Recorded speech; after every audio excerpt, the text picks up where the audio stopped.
ท่านทั้งหลายสิ่งที่เราควรรู้ก็ได้แก่ศีลสมาธิปัญญาเป็นสิ่งที่เราควรรู้แล้วทำให้จิตเราสงบรู้แล้วทำให้กายเราสงบสิ่งที่เราควรรู้ศีลสมาธิปัญญาเป็นผู้พัฒนาจิตเป็นผู้พัฒนากายกายสงบได้จิตเราสงบได้ด้วยศีลสมาธิปัญญาศีลสมาธิปัญญาเป็นสิ่งที่เราควรนำไปปฏิบัติเป็นสิ่งที่เราควรนำมากำกับกำหนดควบคุมจิตของเรากายของเราเมื่อเรามีศีลเมื่อเรามีสมาธิเมื่อเรามีปัญญาความทุกข์มีน้อยความสุขมีมากความสงบเกิดขึ้นได้โดยง่ายท่านทั้งหลายสิ่งที่เราควรรู้วันนี้เราไม่ประมาทสิ่งที่เราควรรู้วันนี้เราไม่ประมาทเมื่อเราไม่ประมาทเราไปทำงานประสบความสำเร็จดำเนินชีวิตประสบความสำเร็จชีวิตเราปลอดภัยชีวิตเรามั่นคงชีวิตเรายั่งยืนชีวิตเรางอกงามท่านทั้งหลายบุคคลใดที่ไม่ประมาทบุคคลผู้นั้นมีจิตที่สงบได้ง่ายกายสงบได้ง่าย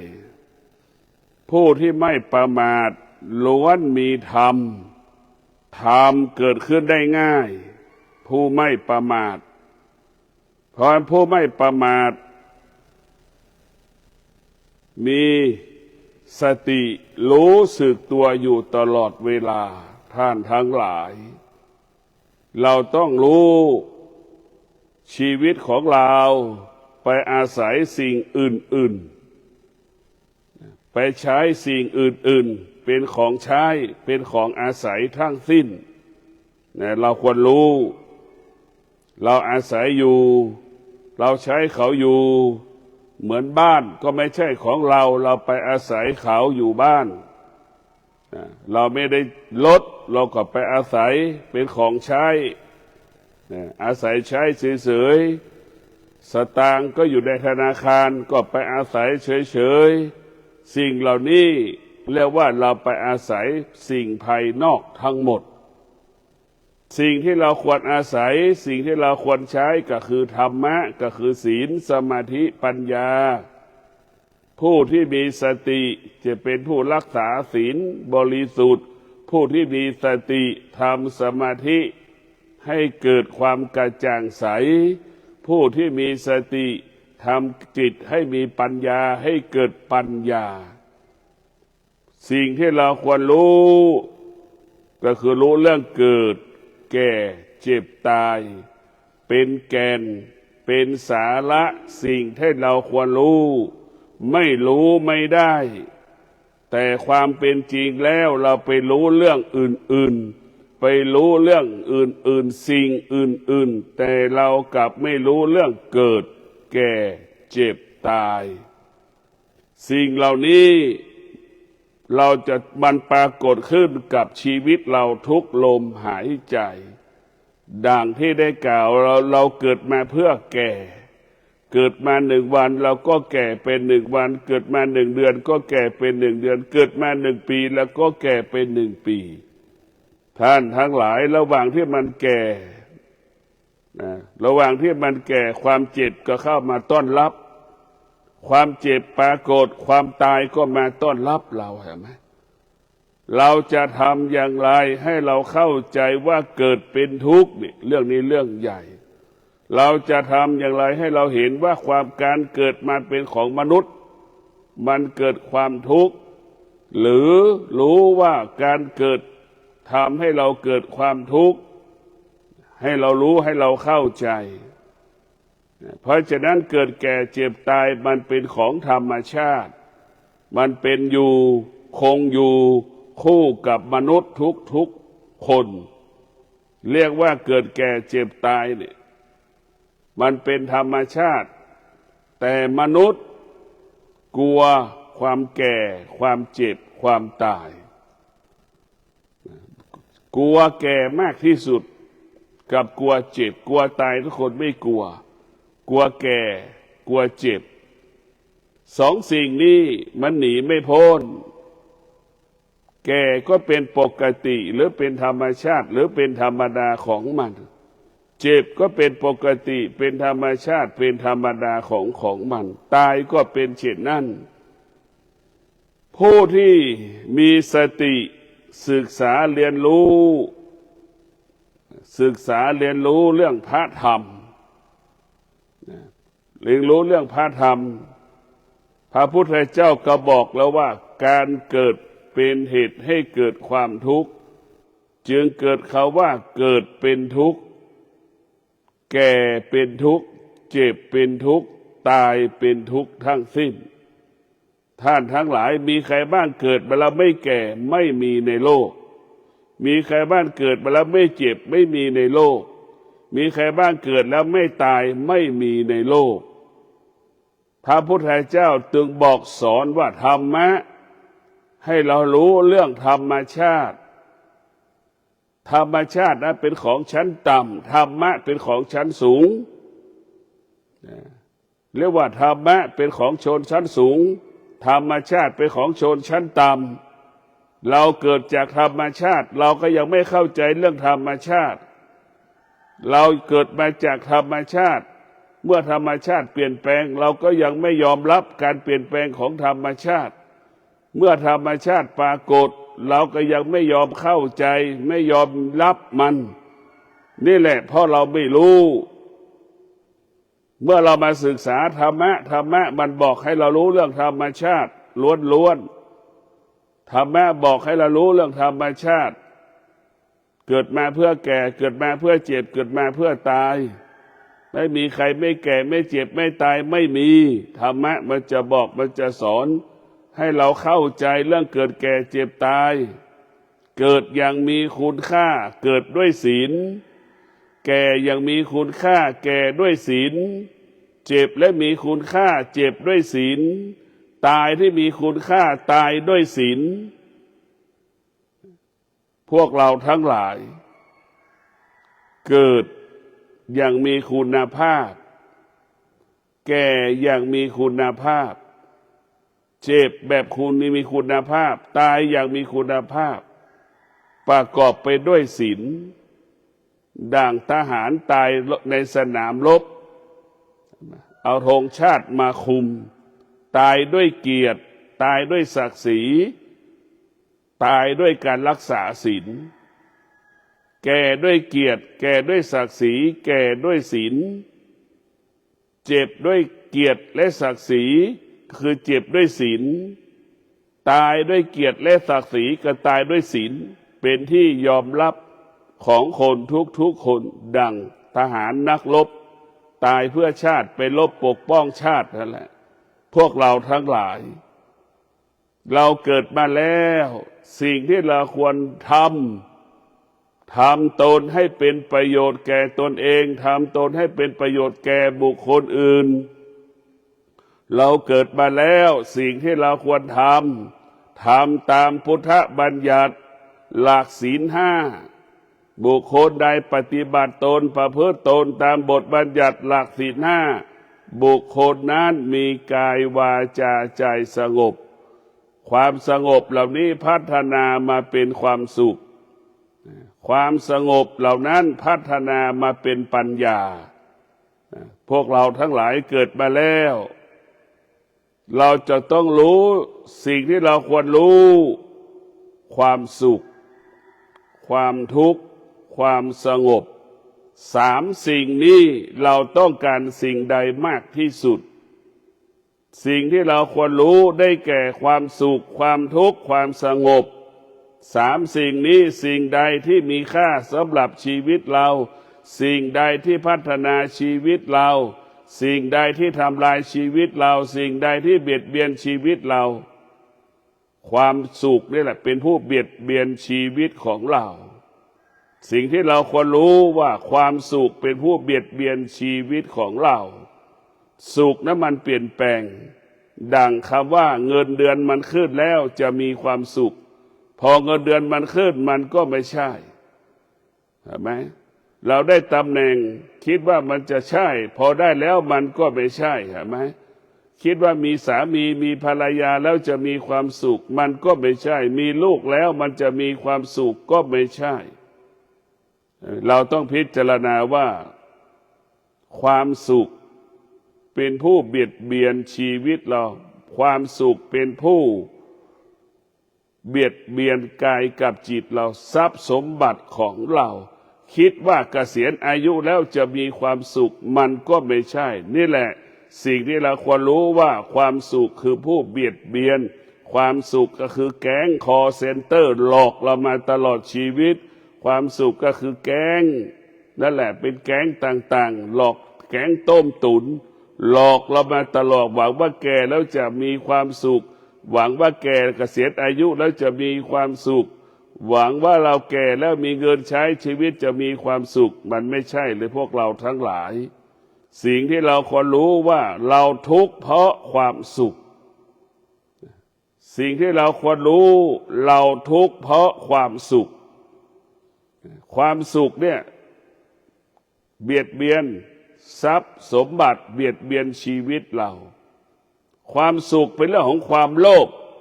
ความสุขเป็นเรื่องของความโลภความโกรธความหลงเหมือนดัง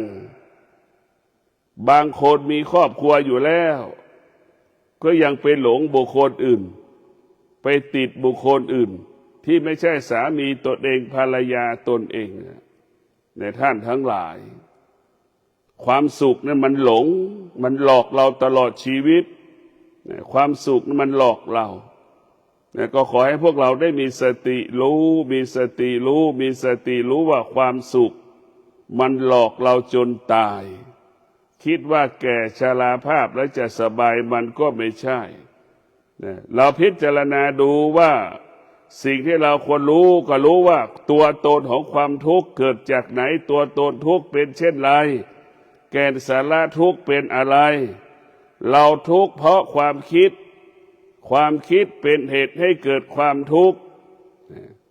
ความทุกข์เกิดจากความคิดถ้าไม่คิดมันไม่ทุกข์ความคิดเกิดจากการปรุงแต่งพอปรุงแต่งสิ่งนั้นไม่ตอบสนองก็เป็นความทุกข์สิ่งนั้นตอบสนองสิ่งนั้นเปลี่ยนแปลงก็เกิดความทุกข์พวกเราทั้งหลายความสุขอยู่ที่ไหนความทุกข์ก็อยู่ที่นั่นความทุกข์เกิดขึ้นที่ไหนความสุขก็เกิดขึ้นที่นั่นทั้งความสุขความทุกข์เกิดขึ้นที่ไหนความสงบก็เกิดขึ้นที่นั่นความสุขเราก็ประสบมาแล้วความทุกข์เราก็ประสบมาแล้วสิ่งที่เรารู้น้อยประสบน้อยที่สุดคือความสงบเรารู้เพียงแต่ว่าความสงบความสงบแต่เราไม่เคยเห็นความสงบเราไม่เคยรู้จักกับความสงบเราไม่เคยสัมผัสกับความสงบผู้ที่ปฏิบัติธรรมเนี่ยมานั่งสมาธิจึงรู้ความสงบมีคุณค่าสำหรับชีวิตมีคุณค่าสำหรับชีวิตมีความหมายสำหรับชีวิตจึงรู้ว่าความสงบเป็นอาหารของจิตรู้ว่าความสงบเป็นอาหารของกายจิตมันต้องการมากที่สุดคือความสงบกายเราก็ต้องการความสงบแต่เราคิดว่าคนส่วนมากเข้าใจว่าจิตเราต้องการความสงบแต่เราพิจารณาแล้วกายของเราก็ต้องการความสงบความสงบเป็นสิ่งที่มีคุณค่าต่อกายกับจิตจิตของเรากายของเราได้พึ่งพาความสงบแล้วสุขภาพดี สุขภาพจิตดีกายดีสุขภาพดีหมดทุกอย่างเพราะฉะนั้นความสงบมันส่งเสริมให้ชีวิตเหล่านั้นมีคุณค่าความสงบจะทำให้ชีวิตเหล่านั้นเห็นความจริงรู้ความจริงอย่างชัดเจนความสงบมันจะใสมันจะนิ่งเหมือนน้ำที่เราดื่มอยู่ในขวดนั่นแหละเหมือนน้ำดื่มอยู่ในขวดมันจะใสมันจะนิ่งเช่นนั้นเราเอาข้าวสาร1 เม็ดโยนไปในแก้วในขวดน้ำเราจะเห็นข้าวสารมันดิ่งลงจากปากขวดไปถึงก้นขวดนั่นแหละความสงบมันจะละเอียดใสเหมือนดั่งก้อนน้ำเหมือนดั่งน้ำที่เราดื่มเพราะนั้นความสงบนี่คือความละเอียดเราจะรู้สิ่งที่เรารู้ผ่านตาอย่างละเอียดเราจะรู้สิ่งที่เรารู้ผ่านทางหูอย่างละเอียดเราจะรู้สิ่งที่เรารู้ผ่านจมูกอย่างละเอียดนะว่าเราไม่จมูกมันละเอียดนะเราจะรู้สิ่งที่มันผ่านลิ้นนะอย่างละเอียดนะมันจะผ่านรู้สิ่งเหล่านี้อย่างละเอียดทั้งหมดทั้งสิ้นท่านทั้งหลายสิ่งที่เราควรรู้ทำไมเรามีสามีมีภรรยามีลูกมีทรัพย์มีสมบัติมีบ้านมีปัจจัย4แล้วไม่มีความสุขเพราะอะไรธรรมะมันก็บอกว่ากายกับจิตเราไม่สงบเห็นไหมกายกับจิตเราไม่สงบมีบ้านก็ไม่มีความสุขมีรถมีปัจจัย4ก็ไม่มีความสุขเพราะจิตมันไม่สงบแต่เราเข้าใจว่าวัตถุสิ่งของต่างๆจะทำให้เรามีความสุขมันก็ไม่ใช่เพราะฉะนั้นพวกเราทั้งหลายสิ่งที่เราควรรู้ก็คือความสงบสิ่งที่เราควรรู้คือความสงบความสงบจะเกิดขึ้นได้ทุกข์เบาบางลง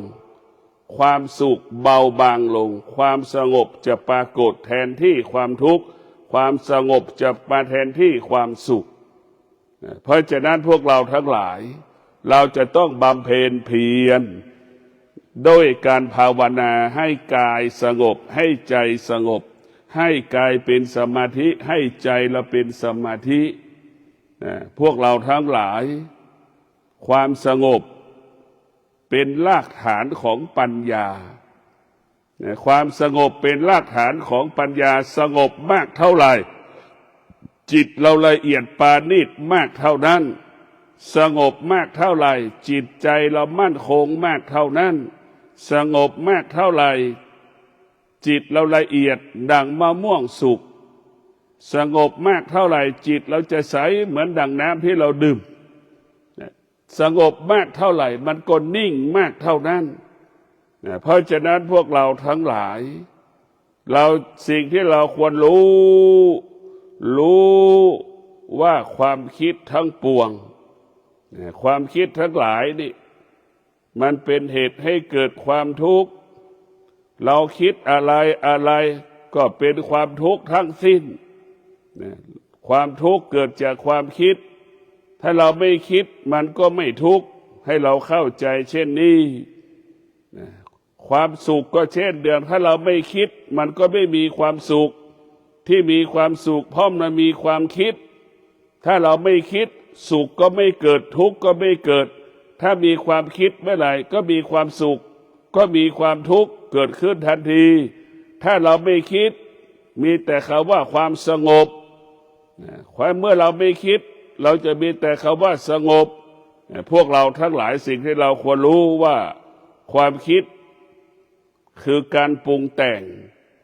ความคิดเราคิดแล้วเราก็ไปยึดติดความคิด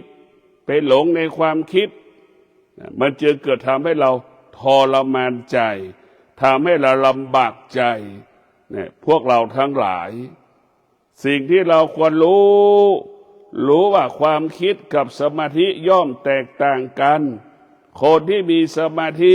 ก็ย่อมแตกต่างจากคนที่ไม่มีสมาธิคนที่มีความคิดเป็นคนที่อดทนน้อยคนที่มีสมาธิเป็นคนที่อดทนมากพวกเราทั้งหลายคนที่มีสมาธิเป็นคนที่มีคุณค่าเป็นคนที่ มีความหมายต่อคนรอบๆตัวเราดังลูกคนไหนมีสมาธิลูกคนนั้นจะมีค่าสำหรับพ่อแม่แก้ปัญหาก็สำเร็จทำอะไรก็ง่ายสะดวกไปหมดเมื่อเรามีสมาธิเพราะฉะนั้นสมาธิมีความสำคัญและเป็นสิ่งที่มีคุณค่าส่วนความคิดเป็นสิ่งที่ไม่มีคุณค่ามันทำลายเบียดเบียนเราหมดเหมือนเราคิดว่าเรามีแต่งงานแล้วจะมีความสุขคิดว่าแต่งงานแล้วจะมีความสุขมันก็ไม่ใช่เราคิดเองเองใช่ไหมคิดว่ามีลูกแล้วจะมีความสุขคิดแล้วพอมีลูกแล้วมันก็ไม่ใช่คิดว่ามีบ้านอยู่มีรถขี่มันจะมีความสุขมีแล้วมันก็ไม่ใช่คือความคิดมันหลอกเราเหมือนแก๊งคอเซ็นเตอร์นั่นคือความคิดมันหลอกเราตลอดเวลาแต่พวกเราให้เข้าใจว่าความคิดคือแก๊งคอเซ็นเตอร์หลอกเราไม่มีหลอกมาทุกวันเห็นไหมสุขทุกวันเราก็ยังหลงมันทุกวันเห็นไหมมันหลอกเราทุกวันทุกวันมันก็หลอกเราทุกวันเห็นไหมมันหลอกทุกวันทุกมันก็เกิดขึ้นทุกวันมันหลอกเราถูกมันหลอกเนี่ยเพราะฉะนั้นพวกเราทั้งหลายความคิดเป็นของคนชั้นต่ำสมาธิเป็นของคนชั้นสูงเนี่ยพวกเราให้เข้าใจอย่างนี้อาจจะแรงไปนิดนะว่าความคิดเป็นของคนชั้นต่ำสมาธิเป็นของคนชั้นสูงให้เข้าใจเช่นนี้พวกเราทั้งหลายผู้ที่มีแต่ความคิดจิตใจจะเศร้าหมองผู้ที่มีสมาธิจิตใจจะเบิกบานมันจะแตกต่างกันให้พวกเราสิ่งที่เราควรรู้ว่าความสงบประเสริฐกว่าความสุขประเสริฐกว่าความทุกข์ความรู้เรียกว่าความสงบแตกต่างจากความสุขแตกต่างจากความทุกข์สุขทุกข์เป็นของนอกกายความสงบเป็นสิ่งที่อยู่ในกายความสงบเป็นสิ่งที่อยู่ในจิตเราพวกเราทั้งหลายความสงบ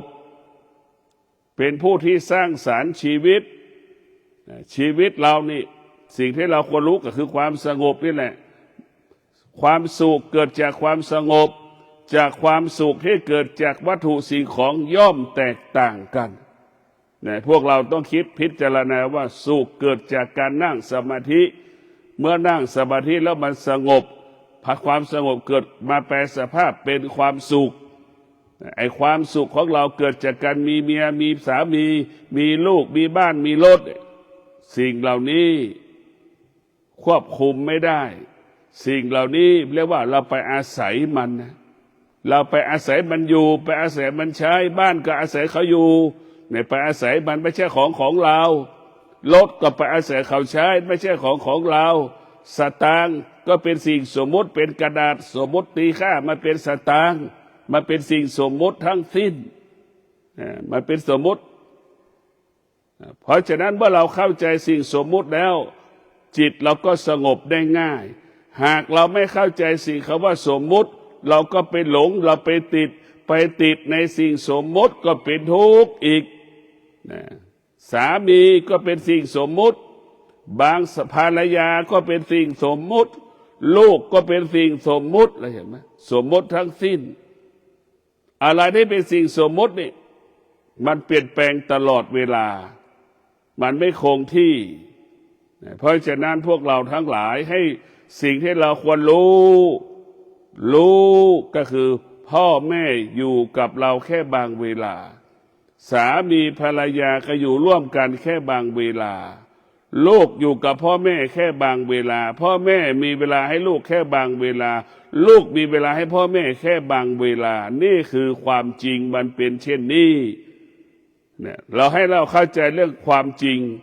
สิ่งที่เราควรรู้ก็คือความจริงนี่แหละเมื่อเรารู้ความจริงที่มันเยอะแยะไปหมดในร่างกายมนุษย์ในชีวิตมนุษย์นี่มีความจริงกับความไม่เป็นจริงมากมายมหาศาลให้เรารู้ความจริงแต่ว่าพ่อแม่สามีภรรยาลูกนั้นอยู่ร่วมกันแค่บางเวลาสิ่งที่เราควรรู้ก็คือ ตนแลเป็นที่พึ่งแห่งตนธรรมะอยู่กับเราตลอดเวลานี่คือความจริงเป็นเช่นนี้ตนแลเป็นที่พึ่งแห่งตนธรรมะอยู่กับเราตลอดเวลาสิ่งที่เราควรรู้ก็คือธรรมะเป็นที่พึ่งของเราบอกเราสิ่งที่เราควรรู้เราพึ่งพาตนเองทุกข์เราน้อยสุขทุกข์ก็มีน้อยสุขมีมากสงบก็เกิดขึ้นได้โดยง่ายเราพึ่งพาตนเองเราพึ่งพาตนเองทุกข์มีน้อยสุขมีมากสงบได้ง่ายเรียกว่าความสงบเกิดขึ้นได้โดยง่ายเพราะนั้นสิ่งที่เราควรรู้พึ่งพาตนเองสิ่งที่เราควรรู้ว่าพึ่งพาตนเองแล้วความทุกข์มีน้อยพึ่งพาตนเองแล้วรู้ว่าความสุขมีมากพึ่งพาตนเองจงรับรู้ว่าความสงบเกิดขึ้นที่กายกับจิตได้โดยง่ายท่านทั้งหลายสิ่งที่เราควรรู้พ่อแม่สามีภรรยาลูกนั้นเปรียบเสมือนกาวติดหนูกาวดักหนูพ่อแม่ไปยึดติดในลูกก็เหมือนพ่อแม่เหมือนหนูติดกาวนั่นแหละพ่อแม่ลูกก็กลายเป็นกาวพ่อแม่ก็กลายเป็นหนูติดกาวเพราะไปยึดติดในลูกการยึดติดในลูกก็เป็นทุกข์ลูกไปยึดติดในพ่อแม่พ่อแม่ก็กลายเป็นกาวดักหนูพ่อหนูลูกก็กลายเป็นหนูติดกาวเห็นไหมมันทุกข์แบบนั้นแหละพวกเราทั้งหลายให้เข้าใจความจริงให้เราอยู่กับความเป็นจริงพึ่งพาตนเองเรียกว่าเป็นการสร้างบุญให้กับตนเองอันยิ่งใหญ่พึ่งพาตนเองได้บุญมากพึ่งพาตนเองพึ่งพาตนเองได้บุญมากพึ่งพาตนเองนั้นเป็นสิ่งที่ประเสริฐเราไม่สร้างบาปกรรมให้กับคนอื่นพึ่งพาตนเองเป็นการลดละกรรมเป็นการสร้างกรรมดีให้กับตนเองการพึ่งพาตนเองนั้นเป็นสิ่งที่ดีมากสิ่งที่เราควรรู้เราเข้าไปยึดติดมันเป็นทุกข์มากนะเข้ายึดติด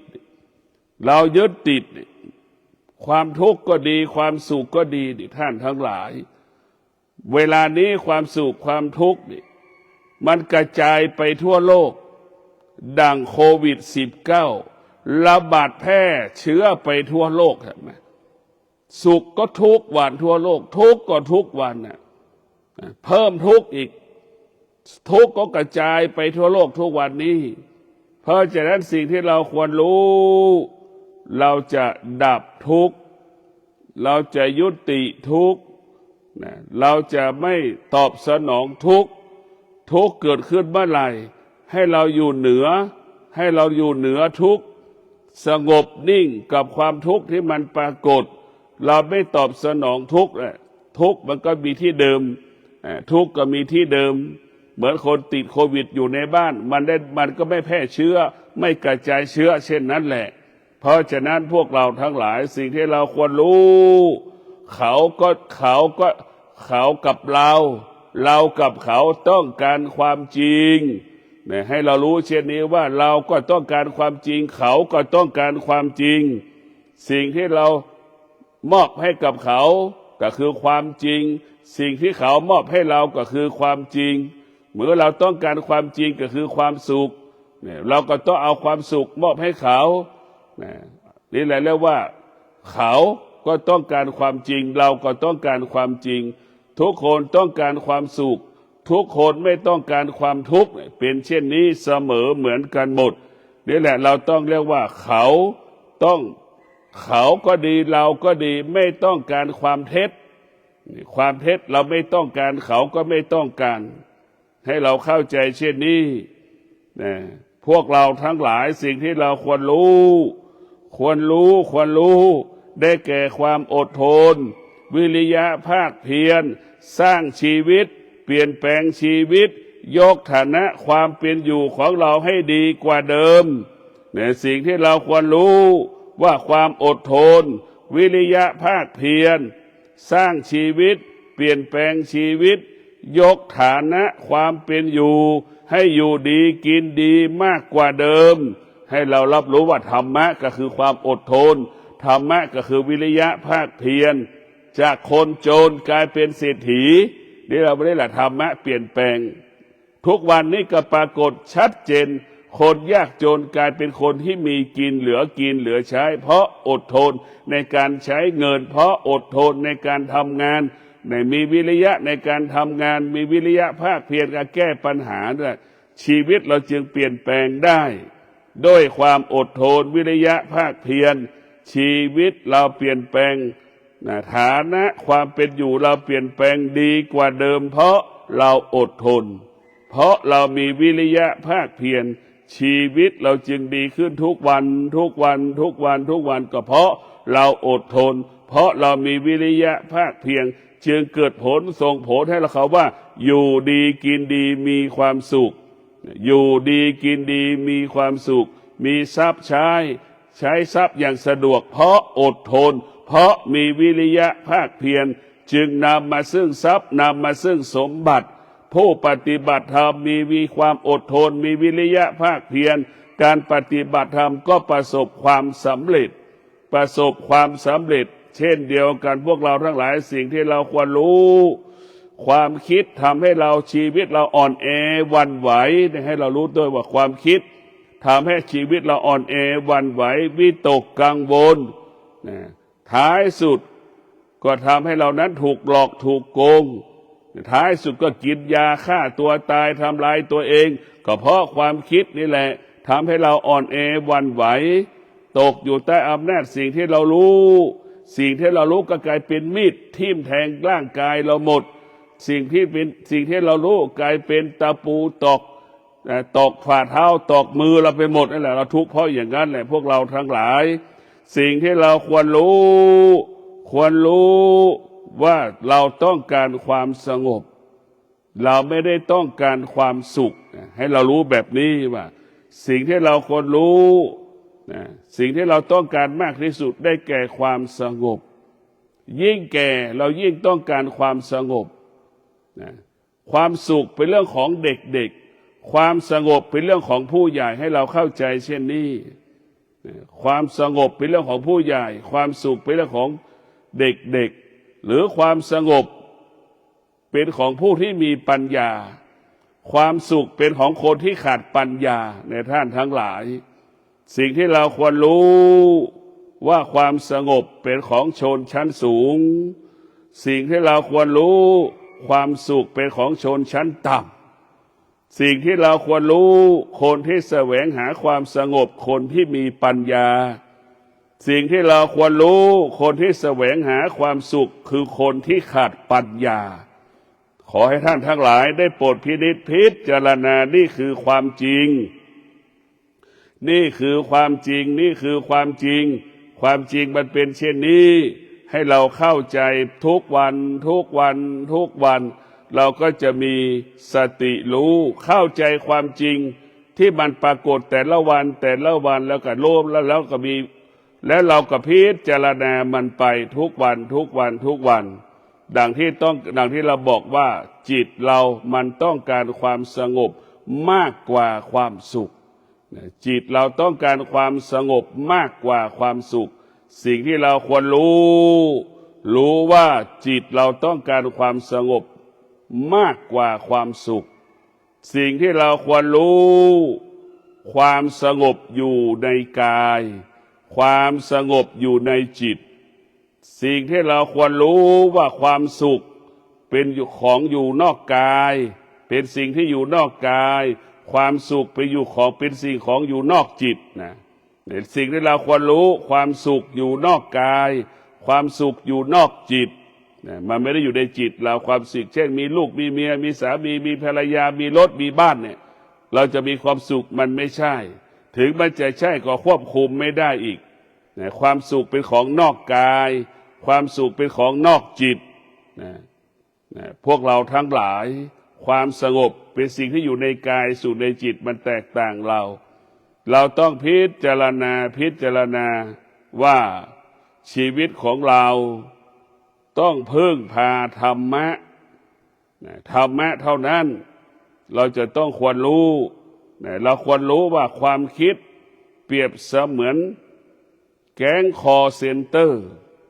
ความคิดก็คือหลอกตัวเองเนี่ยเราก็หลอกตัวเองด้วยความคิดอะไรความคิดหลอกตัวเราเองแล้วก็หลอกคนอื่นอีกให้เราเข้าใจว่าความคิดเปรียบเสมือนผู้ร้ายหรือโจรแก๊งคอเซ็นเตอร์นั่นหลอกเราตัวเองก็หลอกคนอื่นอีกไม่มีวันจบสิ้นท่านทั้งหลายสิ่งที่เราควรรู้ความคิดเปรียบเสมือนพ่อแม่ปรารถนาดีต่อลูกความสมาธิเปรียบเสมือนครูอาจารย์ที่ปรารถนาดีต่อลูกศิษย์ให้เราเข้าใจเช่นนี้ส่วนความคิดเปรียบเสมือนผู้ร้ายหรือโจรหรือแก๊งคอเซ็นเตอร์หลอกเราและหลอกคนอื่นเห็นไหมมันแตกต่างกับสมาธิเปรียบเสมือนพ่อแม่ปรารถนาดีต่อลูกสมาธิเปรียบเสมือนครูอาจารย์ปรารถนาดีต่อลูกศิษย์ตนเองท่านทั้งหลายวันนี้เรามีสติพิจารณาว่าเราจะมีชีวิตอยู่ได้ด้วยประมาทเรามีชีวิตอยู่ได้ด้วยความเราจะไม่ใช้ชีวิตประมาทเมื่อเราไม่ประมาทชีวิตเราก็ปลอดภัยชีวิตเราก็มั่นคงชีวิตเราก็ยั่งยืนชีวิตเราก็งอกงามท่านทั้งหลายมีสติรู้มีสติรู้เราจะไม่ถูกความคิดมันหลอกเรามีสติรู้เราจะไม่หลงในความสุขเรามีสติรู้เราจะไม่ยึดติดในความคิดเราจะไม่ยึดติดในความทุกข์มีสติรู้ว่าความคิดและความทุกข์เป็นสิ่งไม่เที่ยงเรามีสติรู้ความคิดทำให้จิตเราอ่อนแอความคิดทำให้จิตเรานั้นหวั่นไหวขอความสุขสวัสดีจงเกิดแก่ท่านทั้งหลายสิ่งที่เราควรรู้กายกับจิตเป็นสิ่งไม่เที่ยงกายก็ไม่เที่ยงสิ่งที่เรารู้ก็คือกายกับจิตเป็นสิ่งที่มีค่าเป็นสิ่งที่มีความหมายที่จะทำให้เรานั้นหลุดพ้นได้ต้องอาศัยกายกับจิตเป็นผู้ศึกษาธรรมเรียนรู้ธรรมให้กายเรามีธรรมให้จิตเรามีธรรมเราก็หลุดพ้นจากความทุกข์ทั้งปวงขอเจริญพร